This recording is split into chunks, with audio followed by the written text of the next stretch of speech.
They left me off the guest list and called me family help at her $1 million party. But when I found out who was really controlling my life, I didn't just crash the party. I took down her entire empire. They didn't even give me a name tag, just a cheap little wristband labeled event staff. I stood there in the blistering heat on the deck of a luxury yacht, wearing my best dress, the only decent one I owned. And yet somehow, to my own flesh and blood, I wasn't a guest. I was part of the service team. Hi, Reddit. I'm Marissa. I'm 29, and if you'd asked me a week ago, I would have told you that my family's indifference was just something you learn to live with. But after that night, after everything that went down on the ocean with champagne in hand and lies floating heavier than the yacht itself, I realized something brutal. My family doesn't just ignore me. They erased me. Let me back up before I get too far ahead. My dad was the black sheep of his obscenely wealthy family. You know, the kind of wealth that smells like old money and moral bankruptcy. He fell in love with my mom, a waitress at a greasy diner, and apparently that was enough to have his name wiped from every family record like he'd never existed. But even after all that, he raised me to believe that family still mattered, that deep down, people weren't as cruel as they seemed. So like an idiot, I kept showing up. Birthdays, graduations, holidays, sitting quietly in the corner while everyone pretended I wasn't there. I smiled. I played nice. I tried. And that's what brought me to the engagement party of my beloved cousin Sienna. If there was ever a real-life Disney villain in a designer dress, it's her. Imagine someone who's had everything handed to her since birth. Looks, status, money, and wears entitlement like it's the latest season's fashion. I wasn't even officially invited to her engagement party. The yacht charter announcement went up all over social media, complete with dramatic countdowns and a guest list posted like some exclusive Met Gala event. But then, 2 days before the party, I got an email. Subject line, "Be a dear and help out at the event, won't you?" Help out? Not attend. I should have deleted it. But something in me, maybe that stubborn little voice of my father's, whispered, "Go. Stand tall. Show them they don't own your story." So I did. And the second I stepped onto that yacht, I knew it was a mistake. The moment I checked in, they slapped a bright orange event staff wristband around my arm before I could even correct them. The girl at the check-in barely looked up. "Oh, perfect timing. We're short on servers for the lower deck." I stood there, stunned. I'm not... Before I could finish, someone called out behind me. "Marissa!" I turned and there she was. Sienna, dripping in crystals and smugness, her heels clicking against the deck like gunshots. "Wow," she said, giving me a once-over like I was something she'd scraped off her shoe. "Didn't think you'd show up. Thought you'd be too busy, working one of those tech support gigs or whatever it is you do." I swallowed the lump in my throat. "I work in cybersecurity," I corrected. "Oh, right," she said with a sugary laugh. "Guess that explains the dress." Her eyes flicked over me again, and it hit me. I wasn't standing there as her cousin. I was entertainment. And just like that, she turned on her heel and walked away before I could even respond. That was the moment. That was when something cold and sharp settled into my chest. If they were going to treat me like the help, fine. But they forgot something crucial. I work in security, and I know exactly how to ruin someone's perfect little narrative. I wandered through the yacht, playing the part they'd assigned me, pouring champagne, nodding politely. All the while, I kept my phone in my apron pocket, quietly running a little digital magic in the background. You see, Sienna's soon-to-be husband came from a family that owned a media conglomerate. Reputation was everything. And if a certain little folder of private photos I'd stumbled across months ago found its way to the right hands, photos of Sienna at some very questionable, elite private events hosted by some very unsavory people, let's just say this engagement wouldn't survive long enough to see a honeymoon. I hadn't planned to ever use them. I honestly thought I'd delete them. But right then, standing under the blistering sun, the ocean breeze mixing with the sickly sweet scent of their privilege, I realized something. If they wanted a show, I'd give them one. And I didn't even have to raise my voice. I waited until the main event. The moment Sienna took center stage, standing under the string lights with her fiancé and that smug, camera-ready smile. She raised her glass and started to toast her beautiful future. That's when every phone on that yacht lit up, one by one. Notifications pinging like warning bells on a sinking ship. Faces fell. Gasps echoed. And Sienna, poor, perfect Sienna, was left standing in the spotlight, utterly clueless as the entire guest list discovered exactly who she really was. And just when her mother-in-law's face turned an unnatural shade of pale and her fiancé stiffened beside her, I walked toward the exit. My phone buzzed in my pocket. One final message pushed through before I lost cell service out at sea. from an anonymous account. It read, "Marissa, what did you just do?" I smiled. Oh, honey, the real fireworks haven't even started. My phone was still buzzing in my pocket when I reached the upper deck, the cool ocean air whipping through my hair like some poetic reminder that I had finally taken control, for once in my life. But then, I checked the screen. The message was still there. "Marissa, what did you just do?" No name, just a blank profile picture and that single, ominous sentence. For the first time that night, a chill ran through me that had nothing to do with the sea breeze. I took a shaky breath and forced myself to keep walking toward the dock. I needed to get off that yacht before the chaos caught up to me. But then, like clockwork, the storm broke loose behind me. It started with a scream. Not the panicked, fearful kind you'd hear in a real emergency. Number this was pure, high-pitched rage. I glanced back and there she was, Sienna, spinning around in her sparkling heels, her perfectly curled hair whipping as she demanded to know, who did this? I could practically feel the atmosphere on that yacht change, like the air itself had turned into a battlefield. Guests were clustered together in tight circles, their eyes glued to their glowing phone screens. It was everywhere. The photos I'd uploaded had already gone viral in the worst way possible. Images of Sienna from those scandalous invite-only parties. The kind where cameras weren't supposed to exist and everyone pretended their private sins were invisible behind closed doors. And then I heard the one voice I knew would send her over the edge, her future mother-in-law. "This is the woman you expect to marry into my family?" The older woman's voice rang out, sharp as shattered glass. I don't know if it was instinct or some sick curiosity, but instead of leaving, my feet dragged me back toward the upper railing where I could see it all unfold like a front row seat at the most expensive disaster I'd ever witnessed. Sienna was sobbing now. Real, ugly sobs. Not the delicate, attention-seeking kind she was so good at. Her fiancé stood next to her, phone still in his hand, eyes locked on the screen like he couldn't believe the woman he'd just publicly promised forever to was the same one drunkenly laughing in those photos, clinging to men who definitely weren't him, wearing dresses that made scandalous look like a compliment. And then, it happened. He lowered his phone. "Sienna," he said, his voice flat and cold. "Tell me this isn't real." She choked on her sobs, her mascara streaking down her face like a melting porcelain mask. It's not what it looks like. I didn't know there were cameras. I mean, those were just stupid parties. They didn't mean anything." His jaw clenched. "Didn't mean anything?" His voice got louder. "You lied to me about everything. About where you were, who you were with. Hell, you told me you hated that kind of crowd." Sienna reached for him, but he pulled back like she'd just burned him. The entire deck went silent except for the crashing of the waves and the occasional phone chime as more people refreshed their screens for updates. I should have felt satisfied. Triumphant even. But standing there, I realized something I hadn't expected. No one was looking at me with pity or sympathy. They weren't marveling at my brilliant takedown. They were looking at me like I was the villain in this story. Because no matter how much Sienna deserved this, I was the one who pulled the trigger. And that realization hit me harder than I cared to admit. Before I could spiral any further, my phone buzzed again. Another message. Same anonymous account. This time, it just said, "You're next." I felt my blood run cold. I scanned the crowd, my eyes darting over the faces of people I barely knew and the ones I knew too well. But no one was looking directly at me. And that's when I noticed something else. Something I should have seen sooner. The media wasn't the only thing going viral. That same anonymous account had just started dropping my information online. Photos from my social media, my LinkedIn profile, a list of old jobs I'd worked, and the caption that made my stomach drop into my shoes. "Meet the bitter cousin who destroyed a wedding out of jealousy. Homewrecker, family traitor." My face, my name, my entire career path, laid out like I was some criminal mastermind plotting from the shadows. They were flipping the narrative before my eyes. I was no longer the underdog standing up for herself. I was the monster. And right then, standing on the edge of that yacht, watching the life I'd carefully built start to unravel in real time, I knew one terrifying truth. I wasn't just fighting Sienna anymore. I was up against something far more dangerous. Someone who knew exactly how to destroy me. And the worst part? I had no idea who it was. I don't know if you've ever felt your entire life crumbling in real time, but let me tell you, it doesn't feel like some slow, dramatic fall.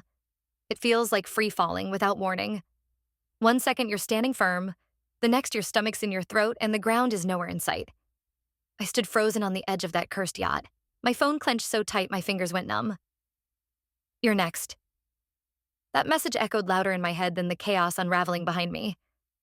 I frantically scrolled through my notifications.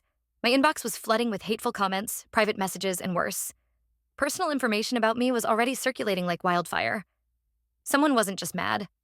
Someone was playing my game, better and faster than I ever imagined. My pulse hammered in my ears as I tried to retrace every digital footprint I'd left behind.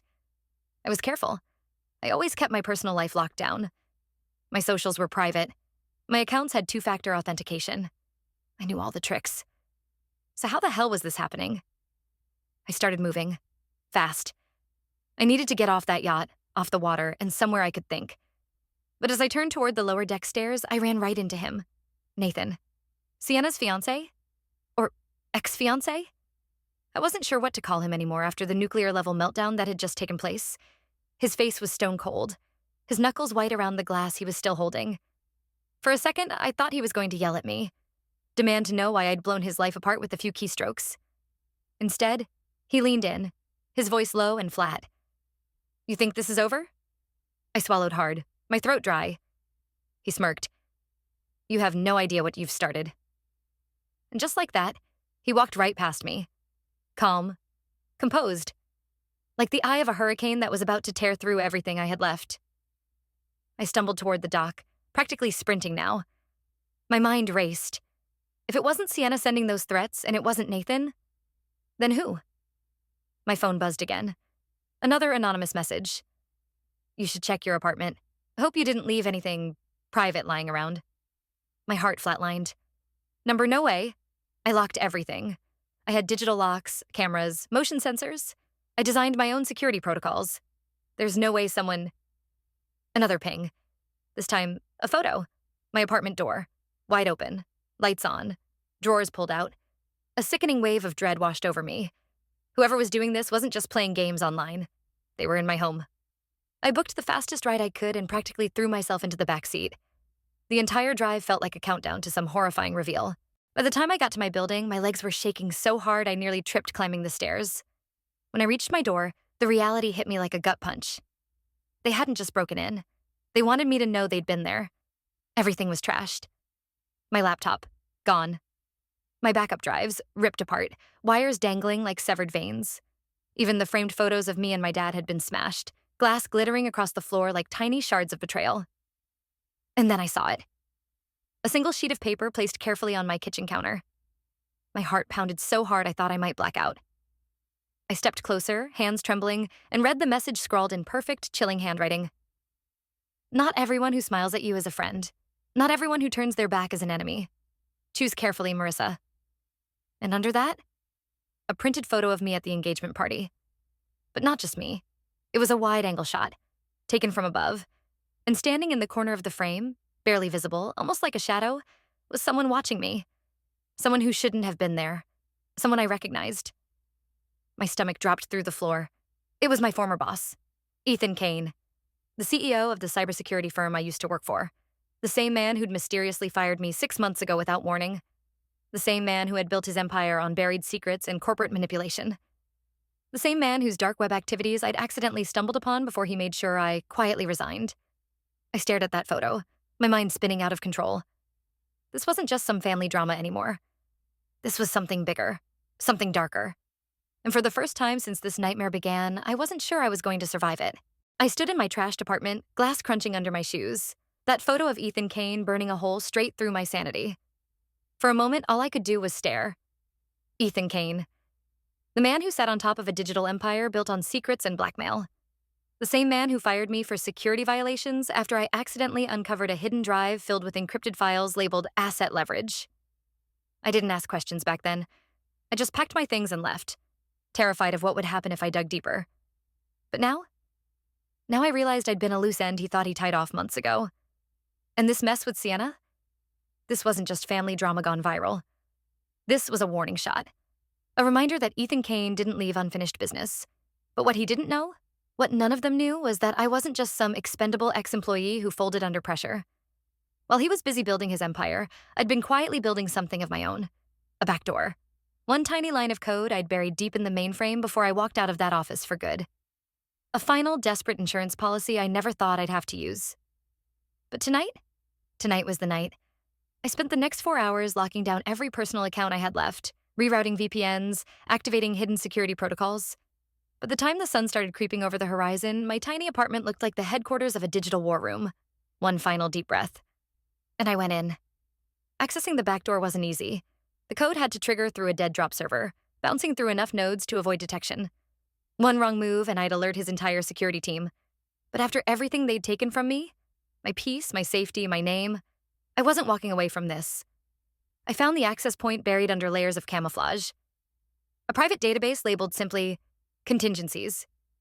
My hands trembled as I decrypted the files. And there it was. Everything. Video recordings, financial ledgers, backroom deals that made my stomach turn. Bribes to silence journalists, blackmail folders on CEOs, politicians, law enforcement, judges. And then, a folder labeled Family Assets. Curiosity prickled my spine as I clicked it open. My blood went ice cold. Photos of Sienna, Nathan, my own father. Details of their movements, financial dependencies, even psychological profiles. That's when the real horror hit me. This entire twisted mess, my father's exile from the family, the manipulation of Sienna's life, the perfectly timed collapse of my own career, none of it was random. It was engineered. All by Ethan Kane. And I was the last piece of the puzzle he hadn't fully controlled. Until now. But here's the thing about building your empire on fear and secrets. One spark is all it takes to burn it to the ground. I gathered everything. Every last file. Every incriminating video. Every transaction. And I compiled them into one perfectly packaged bombshell. I didn't send it to the media. I sent it directly to every single person Ethan Kane had leverage over. CEOs, journalists, judges, senators, even his own inner circle. And in the subject line of every message, I wrote, "How long will you let him own you?" Within minutes, my phone exploded with notifications. My heart was pounding out of my chest. But nothing prepared me for the final message that came through. It was from an anonymous email, a video attachment. My fingers hovered over the play button, every instinct in my body screaming that this was the final move in a game I didn't even know I'd been playing. I pressed it. The screen flickered. And then I saw him. My father. Sitting in a cold, sterile room under harsh fluorescent lights. His hands were clasped tightly on the table. His face pale, eyes haunted. The timestamp showed it was recorded last night. His voice came through the speakers, low and broken. "They're coming for her," he whispered. "If you're watching this, Marissa, run. Don't fight them. Don't try to expose them. Just disappear." The screen went black. And in that final second before the video cut out, I saw a shadow move behind him. A figure stepping into frame. Tall, broad shoulders, Ethan Kane. And he was smiling. That's when it hit me. This wasn't just about blackmail. It wasn't about controlling corporations or reputations. This was personal. It had always been personal. For the first time in my life, I understood what real fear felt like. Not the jump scare, horror movie kind. The kind that wraps around your throat and whispers, "You're already too late." My father was in danger. I had no idea where. And Ethan Kane had just made it painfully clear. This wasn't about money or power anymore. It was about erasing me. But before he could finish what he started, I had one last play. And it had to count. I knew I couldn't take him down through the media. He owned them. Couldn't rely on the law either. Half the judges were on his payroll. But there was one thing a man like Ethan Kane couldn't control.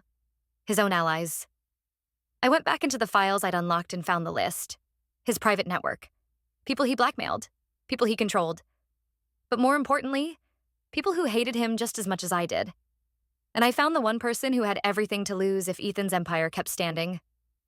Damian Weller, ex-business partner, current bitter enemy, and the man Ethan had publicly humiliated and destroyed to build his reputation. I made the call.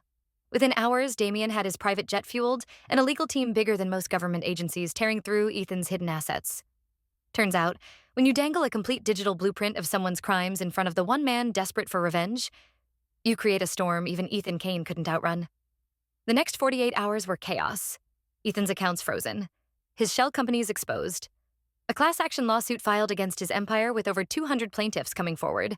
CEOs, whistleblowers, even international agencies he thought he'd paid off for good. But that wasn't the end. Because I had one final card left to play. The location data from the last ping on my father's phone. It led me to a private estate on the outskirts of the city. One of those cold, sprawling mansions that felt more like a villain's lair than a home. I didn't go in alone. I walked through those gates with Damian Weller himself and a federal task force who'd love nothing more than to make their careers on the back of Ethan Kane's downfall. We found my father alive. Weak, exhausted, but alive. And Ethan? He was dragged out of that house in handcuffs, screaming about how none of this would stick, how he'd be out by morning. But this time, no one was coming to his rescue. His friends had turned. His empire was crumbling. And for the first time, he was the one powerless. I walked right up to him as they pushed him into the back of the federal van. He locked eyes with me, and for a second, that smug smile twitched like he wanted to say something clever. But I leaned in first. "You built your empire on secrets, Ethan," I whispered. "And you just forgot the oldest rule in the game." He sneered. "And what's that?" I stared straight into his eyes. "Nothing stays buried forever." They slammed the door shut, and that was the last time I saw him. The fallout was global. By the end of the week, every news outlet that once praised Ethan Kane was tearing him apart. His companies declared bankruptcy. His face was plastered on every headline as the man who thought he could play God and lost everything. And me? I didn't just survive. I won. But the real victory wasn't just watching him fall. It was walking out of that storm with my father by my side.